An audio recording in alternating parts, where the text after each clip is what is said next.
सभी शिक्षक साथियों को मेरा नमस्कार। आप सभी का स्वागत है आज की इस वीडियो में। इस वीडियो में हमें ज़्यादा लंबा टाइम नहीं लेंगे, बल्कि इसमें एक छोटी सी आपको जानकारी देनी है। होलिस्टिक रिपोर्ट कार्ड हमें कैसे भरने। रिजल्ट का टाइम आ रहा है, एग्जाम्स क्लियर हो गई हैं, तो 1 से 5 के जो होलिस्टिक कार्ड अपन भरते हैं बच्चों के, उसको फुलफिल कैसे करना है। हालांकि पुराने टीचर्स हैं वो काफ़ी अच्छे तरीके से जानते हैं, लेकिन फिर भी अगर कुछ नए नए हैं या फिर 1-2 साल से हैं उनको प्रॉपर अगर नहीं है पता, तो उसके बारे में अपन उनको बता देंगे।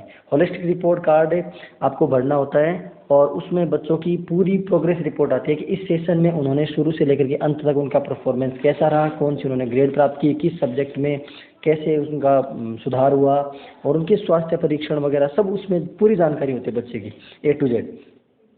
इस होलिस्टिक रिपोर्ट कार्ड को कुछ क्या था, तो मैं हालांकि सभी का नहीं बताना चाहता, लेकिन ये होलिस्टिक कार्ड को हल्के में लेते हैं। कई स्कूल्स वगैरह इनको भरवाते नहीं है, लेकिन मैं कहता हूँ कि बच्चे का होलिस्टिक कार्ड भरिए, आप बच्चे को प्रोवाइड कीजिए ताकि बच्चे को भी कुछ मिल लगे। जैसे हमें मार्कशीट मिलती थी हमारी, तो हम उसको आज तक संभाल के रखते हैं ना, तो बच्चा भी उसके बारे में जाने कि मुझे ये ग्रेड मिली है, इसलिए उसका बच्चे का थोड़ा मोरल अच्छा होता है। तो स्टार्ट करते हैं सेशन को। होलिस्टिक रिपोर्ट कार्ड के लिए मैं आपको सबसे पहले दिखा देता हूँ आपको फर्स्ट पेज। ये होलिस्टिक रिपोर्ट कार्ड कुछ इस तरीके से होता है, आपको मिल जाएगा शायद होलिस्टिक रिपोर्ट कार्ड। ऊपर लिखा हुआ स्कूल शिक्षा विभाग राजस्थान सरकार समग्र प्रगति प्रतिवेदन। होलिस्टिक रिपोर्ट कार्ड समग्र प्रगति प्रतिवेदन।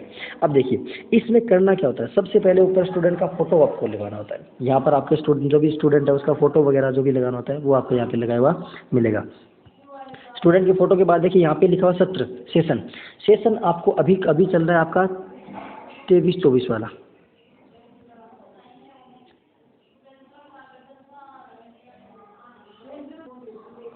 तो 23-24 का सेशन चल रहा है। यहाँ पे आपको 2023-2024 आपको फिल करना है, यहाँ पे भरना है।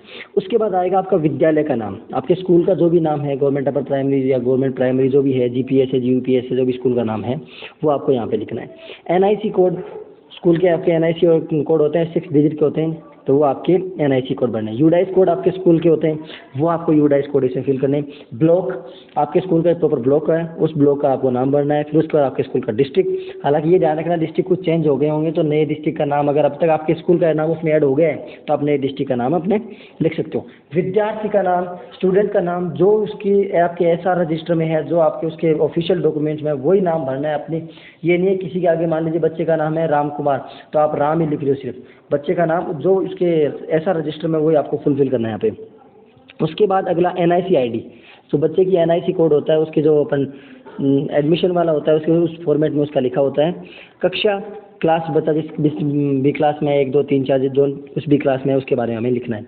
माता का नाम जो बच्चे का है, पिता का नाम जो भी डॉक्यूमेंट्स में है उनका।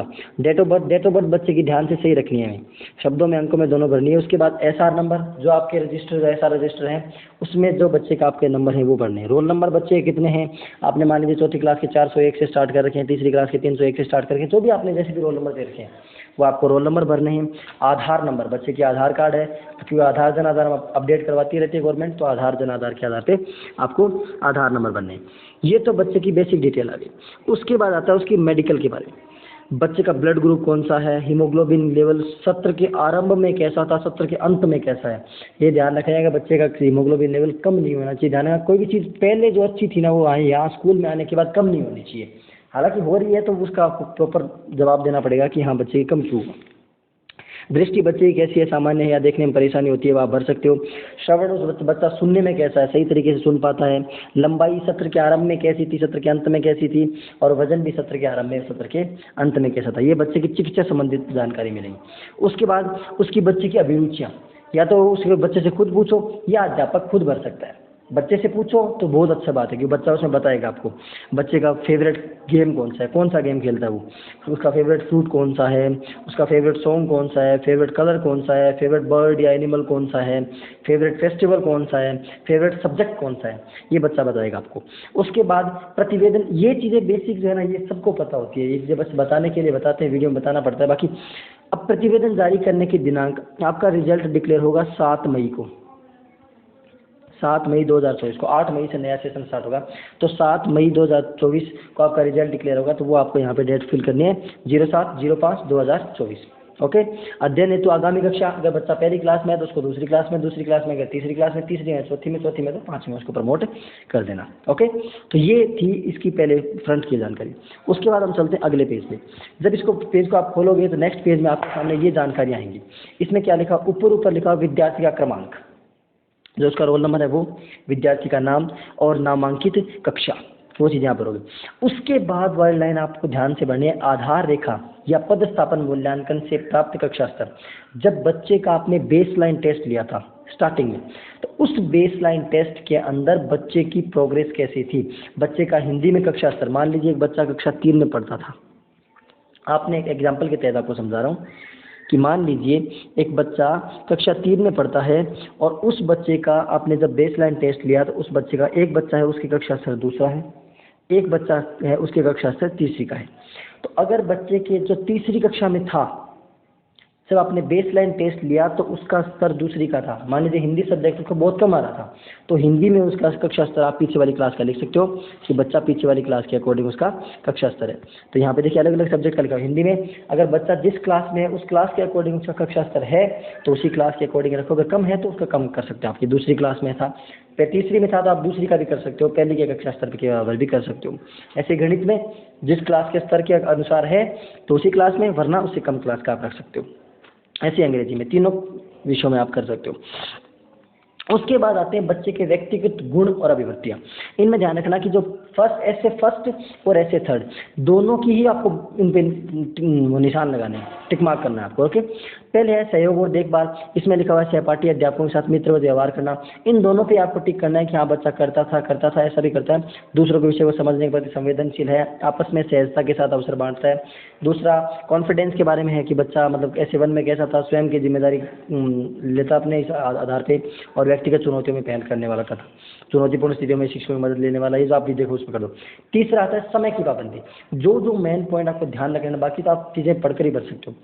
समय की पाबंदी के लिए अगर बच्चा रेगुलर आ रहा है, उसकी अटेंडेंस 70, इसमें लास्ट में जो होलिस्टिक रिपोर्ट करो उसमें आप प्रॉपर नोटिफिकेशन लिखे हुए हैं कि इसमें कैसे आप उसकी, अगर बच्चा नियमित कब दर्शाओगे, जब 70% से उसकी अटेंडेंस ज़्यादा आ रही, 70% प्लस उसकी उपस्थिति है तो बच्चा नियमित है। अगर 50 से 70% तक है तो मध्यम स्थिति में, और 50% से कम है ना तो अनियमित आपको प्रदर्शित करना। ये चीज़ आप ध्यान रखना। उसकी अटेंडेंस हम निकालेंगे ना, वो लास्ट में इसमें अटेंडेंस भी निकालनी पड़ेगी। तो जब हम पूरी इसकी सेशन का निकालेंगे ना, अगर 70% से ऊपर आता है तो बच्चा श्रेष्ठ वाली स्थिति में आएगा, और अगर 70 से नीचे और 50 से ऊपर यहाँ आता है तो आपको औसत भरना पड़ेगा, और 50 से नीचे आता है तो आपको संतोषजनक या फिर अनियमित उपस्थिति आपको करना पड़ेगा।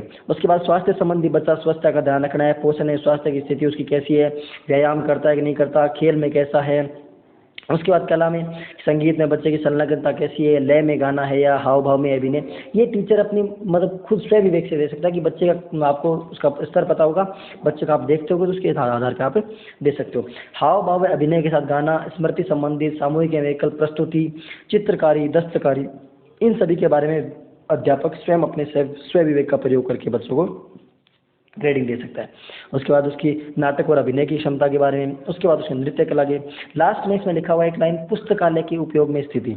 पुस्तकालय उपयोग बच्चा किस प्रकार से करना है, नीचे 4 ग्रेड बनी हुई है। पुस्तकालय के उपयोग की स्थिति में आपको करना है कि अगर आपके लाइब्रेरी स्कूल में है, लाइब्रेरी प्रॉपर आपके स्कूल में देखो मैनेज करने सब होता है, हमने हमारे स्कूल में लाइब्रेरी प्रॉपर रूप से नहीं थी लेकिन उसका प्रॉपर हमने किया है। तो देखो पुस्तकालय के अगर बच्चा नियमित रूप से लाइब्रेरी किताबों को पढ़ रहा है, लाइब्रेरी को यूज़ कर रहा है तो नियमित वाला रखना। इसमें 4 ग्रेड है, ध्यान रखना, ABCD। तो आप बच्चे को ऐसे 1 में कौन सी ग्रेड देते हो, ऐसे 2 में कौन सी ग्रेड, ऐसे 3 में कौन सी ग्रेड देते हो, ऐसे 1 और ऐसे 3, यानी सेशन के स्टार्ट में बच्चा कैसा था, एंड में आप कैसा यहाँ पे आप रख रहे हो। तो नियमित वाला A ग्रेड में, कभी कभी उपयोग करता है तो B ग्रेड में, उपयोग ही नहीं करता तो C ग्रेड में, और सहपाठियों को प्रेरित करना है तो D वाले को। ओके, इस प्रकार से ये आपको एक बात ध्यान रखना है, इसमें ग्रेड सूचक है कि A ग्रेड का मतलब होता है बहुत ही अच्छा, B का होता है अच्छा, और C का मतलब होता है संतोषजनक। ये ध्यान रखना है, तीनों ग्रेड देते टाइम ध्यान रखना। ओके, उसके बाद आते हैं सब्जेक्ट वाला। इसके बाद अगला पेज है, ये पेज का ध्यान से बनना है। इसमें SA1, SA2 और SA3 की प्रॉपर ग्रेडिंग और प्रॉपर कक्षा का स्तर आएगा। ये होलिस्टिक रिपोर्ट कार्ड जब हम अपना रिजल्ट रजिस्टर तैयार करेंगे, उसका भी वीडियो आपको मिल जाएगा कि आप रिजल्ट रजिस्टर कैसे तैयार करें। जब होलिस्टिक रिपोर्ट कार्ड आप तैयार कर रहे हो तो रिजल्ट रजिस्टर का भी आपको ध्यान रखना पड़ेगा। उसी के आधार पे आपको प्रॉपर रिजल्ट रजिस्टर में जो आपने एंट्री फिल की है उसी के आधार पे आपको होलिस्टिक कार्ड में चीज़ें भरनी है। अगर किसी बच्चे का कक्षा स्तर आप रिजल्ट रजिस्टर में दूसरी का रख रहे हो, होलिस्टिक कार्ड में अगर आप उसको चेंज कर रहे हो तो इसका मतलब आप तो रिजल्ट में आप गड़बड़ है। सबसे पहले हिंदी की बात करते हैं। हिंदी में देखिए SA1, SA2, SA3 हर एक SA के नीचे 2 कॉलम बने हुए हैं। कक्षा स्तर कैसा है बच्चे का और उसकी ग्रेडिंग कैसी है। मान लीजिए बच्चा हिंदी में शुरुआत में सुनकर सुनकर समझना और समझ कर बोलना ये काम नहीं कर पाता था तो बच्चे की ग्रेड कम रखो। SA2 में मान लीजिए थोड़ा उसमें सुधार हुआ तो उससे ग्रेड ऊपर कर दो। SA3 में और ज़्यादा सुधार हुआ तो बच्चे का उससे ऊपर ग्रेड कर दो। ये ध्यान रखना है कि पहले वाले अगर मान लो आपने SA1 में किसी बच्चे को A ग्रेड दे दी तो SA2 में वो B ग्रेड में कभी नहीं जाएगा। इस पे आपको नोटिस तक मिल सकता है क्योंकि बच्चे का स्तर शुरुआत में अच्छा था तो आपके पास आने के बाद बच्चे का स्तर कैसे गिरा। हाँ, गिर सकता है कब, किस कंडीशन में, जब बच्चा रेगुलर अब्सेंट है, आ ही नहीं रहा स्कूल में, तब बच्चे का स्तर गिर सकता है। उसके लिए आप रेस्पॉन्सिबल नहीं, आपका जवाब पड़ा कि बच्चा आया नहीं स्कूल में। लेकिन बच्चा प्रॉपर आ रहा है और आपने उसका SA1 में स्तर दे रखा है A, आपने चौथी क्लास का बच्चा है उसको चौथी की क्लास के स्तर में लगा रखा है, उसकी ग्रेडिंग SA1 में आपने A दे दी। लेकिन जैसे आप SA3 में आए आपने गलती से या कैसे भी बच्चे की ग्रेडिंग आपने B दे दी तो इसका मतलब आपको जवाब देना पड़ जाएगा कि बच्चा शुरुआत में आपके पास भेजा तो बच्चा अच्छे स्तर का था, बच्चे का स्तर कम कैसे हुआ, तो इसकी जवाबदेही आपकी खुद की होगी। तो ये ध्यान से पढ़ना। सब में ऐसे सुनकर समझना वाला हो गया। हिंदी सब्जेक्ट कैसे, इसमें अलग अलग कॉलम बने हैं, पढ़ना और पढ़कर समझना, बच्चा लिखने में कैसा है, व्यावहारिक व्याकरण कैसी है उसकी, सृजनात्मक अभिव्यक्ति कैसी है उसकी और परिवेशीय सजगता कैसी है। SA1, SA2, SA3 यही आपको सेम चीज़ें गणित में करनी है। गणित में अलग अलग कॉलम बने हुए, आकृति को स्थान की समझ है उसके आधार पर यही आपको चीज़ें इंग्लिश में करनी है। एनवायरनमेंट का ध्यान रखना, एनवायरनमेंट केवल 3rd और 4th क्लास में करनी है क्योंकि 5th से हमें मतलब नहीं, 5th का तो रिजल्ट हमें डिक्लेयर करना नहीं होता क्योंकि वो तो ऑटोमेटिक आता है। 1st और 2nd में एनवायरनमेंट होती है तो 1st 2nd इन क्लास की तो हिंदी, मैथ्स और इंग्लिश भरी जाएगी और 3rd और 4th की हिंदी, मैथ्स, इंग्लिश और एनवायरनमेंट भरी जाएगी। तो इन चारों सब्जेक्ट को भरा जाएगा। इसके नीचे 2 कॉलम बने हुए हस्ताक्षर के अभिभावक, जो हस्ताक्षर अभिभावक के और हस्ताक्षर अभिभावक के, तीनों में SA1 के नीचे गार्जियन के साइन, SA2 के नीचे गार्जियन के साइन और SA3 के नीचे गार्जियन के साइन। उसके बाद लास्ट एंड फाइनल कॉलम आता है आपका जिसमें आपको बच्चे की उपस्थिति के बारे में देना है। जो आपका पूरा माह है उस माह में कितने वर्किंग डेज थे, कार्य दिवस, मई में कितने थे, फिर जून में कितने थे, जुलाई में कितने थे, वर्किंग डेज, इसमें आपको वर्किंग डेज काउंट करना है। टोटल वर्किंग डेज आपके कितने थे लास्ट में, जो मई से लेकर के इस साल के अप्रैल तक के आपको वर्किंग डेज काउंट करने हैं और कहाँ तक टोटल उनका योग कर देना है। उसके बाद बच्चा उन दिनों में कितने दिन प्रेजेंट हुआ वो बच्चे की उपस्थिति नीचे है और उसका योग निकाल लेना है। अब करोगे क्या, आपने टोटल निकालिए, सपोज कीजिए आपके 218 टोटल वर्किंग डेज थे और बच्चा उनमें से 197 दिन प्रेजेंट हुआ मान लेते हैं, तो आपको उसका परसेंटेज निकालना है। परसेंटेज कैसे निकालोगे, 197 divided by total 218 multiply by 100, ये आपका परसेंटेज आ जाएगा। उस बच्चे का आपने परसेंटेज निकाला। अगर परसेंटेज देखो वही मैंने आपको बताया 70% से ऊपर आता है तो बच्चा नियमित उपस्थित था, 70 से 50 के बीच में आता है तो बच्चा मध्यम स्थिति में था और अनियमित के कब आएगा, जब बच्चा 50% से कम स्कूल में आया है तो बच्चा अनियमित उपस्थित था। इस चीज़ को ध्यान से पढ़ देना। टोटल अनुपस्थिति नीचे, बच्चा कितने दिन प्रेजेंट हुआ, बच्चा जो मान लीजिए 200 दिन में से बच्चा 100 दिन प्रेजेंट हुआ, 100 टोटल वर्किंग डेज नीचे मल्टीप्लाई बाय 100 उसको कर देंगे, तब जितना भी परसेंटेज आएगा उसको हम निकाल लेंगे। फिर इसमें टिप्पणी लिखनी है, नियमितता एवं ठहराव पर टिप्पणी। अगर बच्चा नियमित उपस्थित है तो आप उसके बारे में लिख सकते हो कि बच्चा नियमित विद्यालय में आता है और अच्छा अधिगम करता है। मध्यम स्थिति वाला कैसे रखते हैं कि बच्चा अनियमित, मतलब स्कूल आ भी रहा है नहीं भी आ रहा, उस आधार पर आप टिप्पणी लिख सकते हो। और अनियमित है तो बच्चा अनियमित है स्कूल में, आप लिख सकते हो। इसमें आपको बिल्कुल भी एजुकेशन नहीं दिखानी कि बच्चा 50% से कम उपस्थित है, तो आप उसमें क्या लिखोगे, बिल्कुल लिखो आप क्या लिख रहे हैं। समय की टिप्पणी, उसकी लास्ट टोटल फीडबैक की बच्चे का स्तर कैसा है, इसमें सारा फीडबैक लिखना है कि बच्चे कक्षा स्तर के अनुसार है, बच्चा इस विषय में ये से कमज़ोर है, बच्चा अनियमित है, जो भी उसकी सारी जानकारी। उसके विषयगत प्रस्तावित कक्षा स्तर, अब ये ध्यान रखना कि आप उसको कौन सी कक्षा में रखना चाहते हो। मान लीजिए बच्चे का हिंदी में स्तर अच्छा नहीं है तो आप उसको उसी क्लास का स्तर भी दे सकते हो, ये चीज़ का ध्यान रखना। अगर बच्चा जिस क्लास के स्तर का उसका नहीं है तो आप उस क्लास के कम का स्तर भी रख सकते हो, कोई दिक्कत नहीं है। अगली क्लास में उसको रखना चाहो तो रख सकते हो। नहीं वापस उसको गार्जियन की अनुमति दें, आप उसको रिपीट भी करवा सकते हो बच्चे को। कोई बच्चे का दूसरी में स्तर नहीं है तो आप उसको दूसरी रिपीट भी करवा सकते हो। बाकायदा गार्जियन के आप साइन लेके एक फॉर्म आता है प्रॉपर, उस फॉर्म में आप साइन करके उसको बच्चे को क्लास रिपीट करवा सकते हो। ऐसे हिंदी में, गणित में, अंग्रेजी में उसके नीचे विद्यार्थी के साइन होंगे, अभिभावक के साइन होंगे, कक्षा अध्यापक के साइन होंगे और संस्था प्रधान के साइन होंगे। ये चार होंगे। लास्ट में टोटल प्रतिवेदन पर प्रविष्टियों के बाद टिप्पणी लिखी हुई है, इसको सबसे पहले पढ़ लेना ताकि सारी चीज़ें आपको समझ में आ जाए कौन सी चीज़ें भरनी है। तो आई थिंक मैंने वीडियो में आपको लगभग जितनी हो सके मोटी मोटी जानकारी आपको प्रोवाइड करवाने की पूरी कोशिश की है। अगर वीडियो आपको अच्छा लगा है तो उसको लाइक कीजिएगा, कमेंट करके ज़रूर बताइएगा अगर किसी प्रकार की आपकी समस्या का सामना किया आता है, किसी प्रकार की समस्या का आप सामना करते हैं तो आप मुझे कमेंट करके बता सकते हैं, आपकी समस्या का हल होगा। वीडियो को आप शेयर जरूर कीजिएगा अपने शिक्षक साथियों के साथ ताकि उनको भी होलिस्टिक कार्ड भरने में दिक्कत नहीं हो। चैनल पर यदि आप नए हो तो सब्सक्राइब करके बेल आइकन को प्रेस जरूर कर दीजिएगा। Thank you for watching. जय हिंद, जय भारत।